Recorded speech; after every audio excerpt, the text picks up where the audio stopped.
Solen er med til at starte vandets kredsløb. 75% af jordens overflade består af vand. Alt vand på jorden bevæger sig i et kredsløb, der drives ved hjælp af solens varme. Når solen skinner, varmes vandet op, indtil det begynder at fordampe. Det er starten på vandets kredsløb.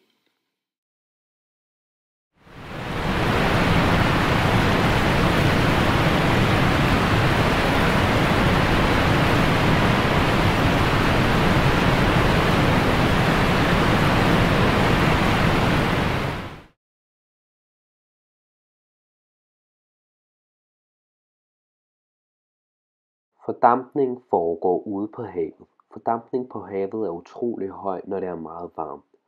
Vanddampen kan ikke ses, når vandet fordamper op i luften. Når vandet er fordampet op i luften, begynder det at danne skyer.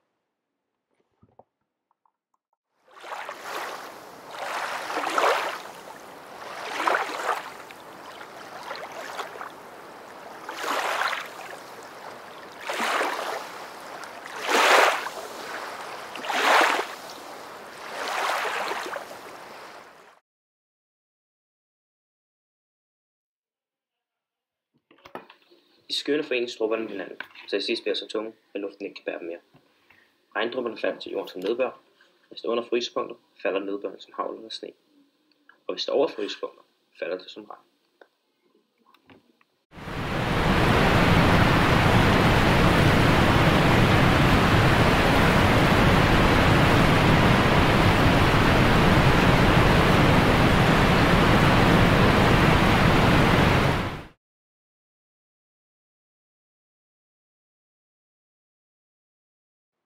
Når det begynder at regne, løber regnvandet sammen på overfladen. Derefter bevæger det sig mod søer, åer og floder, og til sidst ud til havet.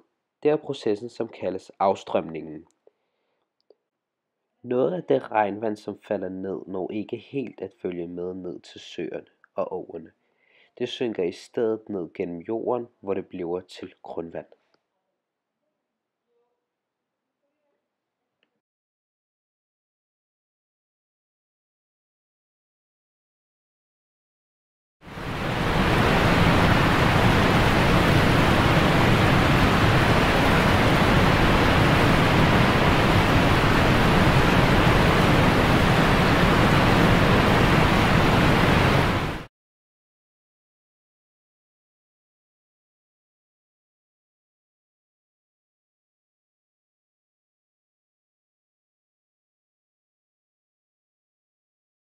Regnen er hele tiden med til at danne nyt grundvand.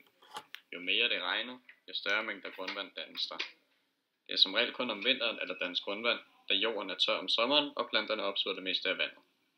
Det resulterer i, at der ikke er nok vand til overs til at kunne danne grundvand.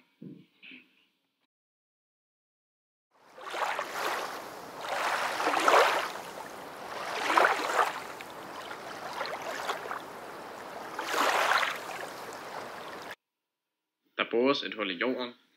Det bedste vand skal hentes i en dybde, hvor nitrat er omdannet, men ikke så dybt, at vandet er salt. Desuden skal vandet helst have passeret mange meters lerlag og jordlag, som har tilbageholdt uønskede bakterier og stoffer. Denne proces kan tage tusindvis af år. Der bliver indvundet omkring 700 millioner kubikmeter grundvand om året i Danmark, men hvis der indvindes for meget, kan det gå ud over vores natur, og kvaliteten af vandet kan også blive forringet.